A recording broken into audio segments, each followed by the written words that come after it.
اچھا جی، بسم اللہ الرحمن الرحیم۔ میں مولانا طارق جمیل صاحب کو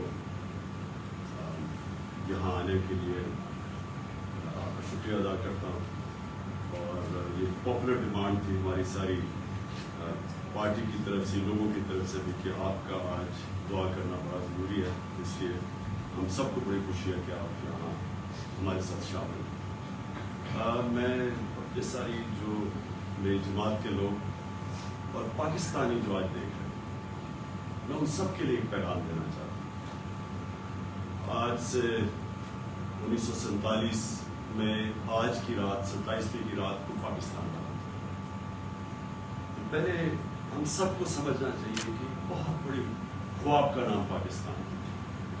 یہ کوئی عام ملک نہیں بنا تھا، یہ واحد ملک بنا تھا اسلام کے نام پہ، اور اس میں بڑا ایک نعرہ تھا کہ پاکستان کا مطلب کیا، لا الہ الا اللہ۔ اور یہ سارے بر صغیر کے مسلمانوں کی کوششوں سے، ان کی ووٹ سے پاکستان بنا تھا۔ وہ مسلمان جن کو پتا تھا کہ انہوں نے پاکستان میں نہیں رہنا، جو آج 20 کروڑ لوگ ہندوستان میں ہیں، ان کے جو بڑے تھے ان کو پتا تھا کہ وہ پاکستان میں نہیں رہنا، اس کے باوجود انہوں نے اس خواب کے پیچھے ووٹ دی تھی پاکستان میں۔ تو یہ ایک علامہ اقبال کی جو خواب تھی وہ ہمیں سب کو سمجھنا چاہیے، کیونکہ جو ایک قوم اپنے نظریے کو کھو بیٹھتی ہے وہ قوم کا وجود ختم ہو جاتا ہے۔ تو ہمیں پہلے سمجھنا چاہیے کہ بہت بڑا پاکستان کا جو خواب تھا، ہمیں اپنے مقام کا سمجھنا چاہیے کہ ہم کوئی عام ملک نہیں بننا تھا۔ تو آج اس عبادت کی رات میں سب سے آپ سے چاہوں گا کہ آپ دعا کریں پاکستان، کہ ہم اس پاکستان، اس خواب کی طرف جائیں جو بدقسمتی سے ابھی تک ہم نہیں جا سکے۔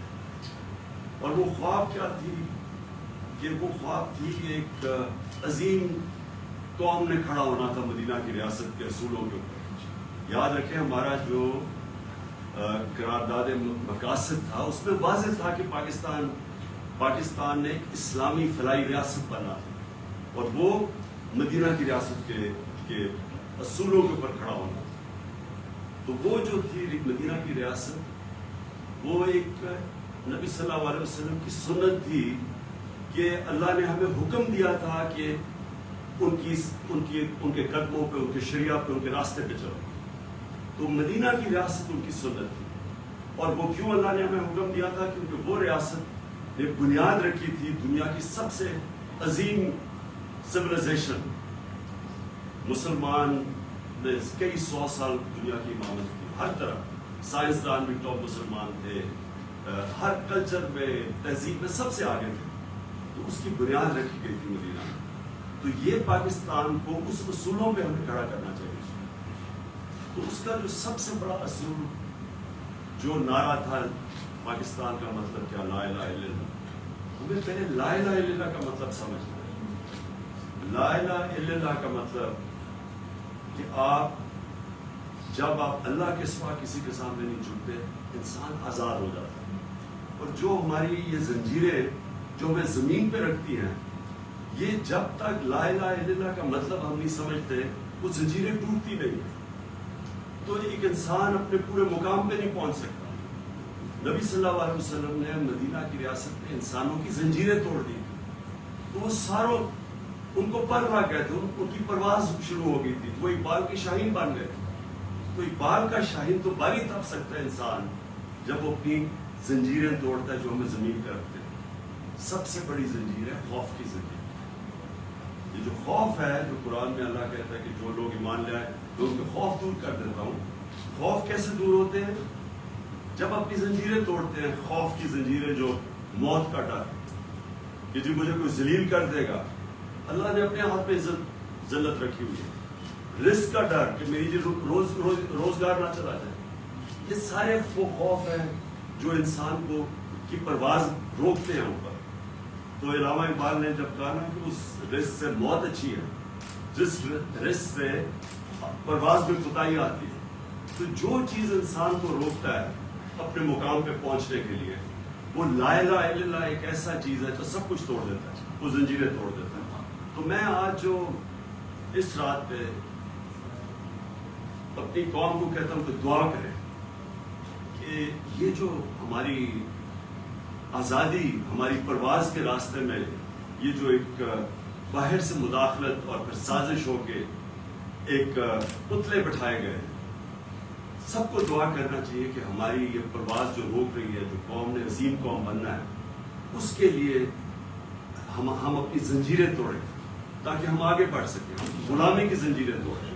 سب کو اس کی دعا کرنی چاہیے، کیونکہ کبھی بھی کوئی انسان بڑا انسان نہیں بن سکتا جو جس پہ ذہنی غلامی ہو. کوئی قوم بڑی قوم نہیں بن سکتی جو کہ غلام ہو، جس کے ذہن میں غلامی ہو، جس کی زنجیریں بندھی ہوئی ہوں کہ جی ہم کیونکہ بیکاری ہیں تو ہمیں غلامی کرنی پڑے گی. بیگز آر ناٹ چوزز. یا کہ جی ہم لائف سپورٹ مشین ہے تو ہمیں غلامی کرنی پڑے گی. یہ ساری چیزیں وہ ہیں جو کہ ہمارا جو مقام ہے، ہماری جو خواب ہے پاکستان، اس خواب کے اوپر پہنچنے کے لیے ہمیں روک رہی ہے. تو آج میں نے خاص مولانا صاحب آپ کو اس لیے دعوت دی کہ قوم کی دعا کریں، قوم کے لیے دعا کریں. میں اپنی پارٹی کی اب بات نہیں کر رہا، میں اپنے پاکستانیوں کے لیے دعا کر رہا ہوں. اور میں چاہتا ہوں آپ دعا کریں کہ وہ جو ہم نے بننا تھا اس راستے پہ ہم پھر واپس جائیں. جو ہم بدقسمتی سے ہم اپنا راستے گم ہو گئے اور ہم اپنا راستہ کھو بیٹھے، اور ہم اپنے وہ جو پوٹینشیل اللہ نے جو ہمیں طاقت دی ہوئی ہے، جب اس نے کہا میں تمہیں اشرف المخلوقات بنایا، سب سے عظیم مخلوق، کہ جب انسان فرشتوں سے بھی اوپر چلا جاتا ہے لیکن گرتا ہے تو جانوروں سے بھی نیچے چلا جاتا ہے. تو ہم کچھ بھی بن سکتے ہیں، ہم زمین پہ چونٹیوں کی طرح بھی جا سکتے ہیں اور ہم پھر فرشتوں سے بھی اوپر جا سکتے ہیں. یہ ہمارے اوپر ہے، اور یہ تب ہم سمجھیں گے کہ ہم کتنا اوپر جا سکتے ہیں جب ہم لا الہ الا اللہ کا مطلب سمجھ جائیں، وہ ہمارے دلوں میں آ جائے. شکریہ.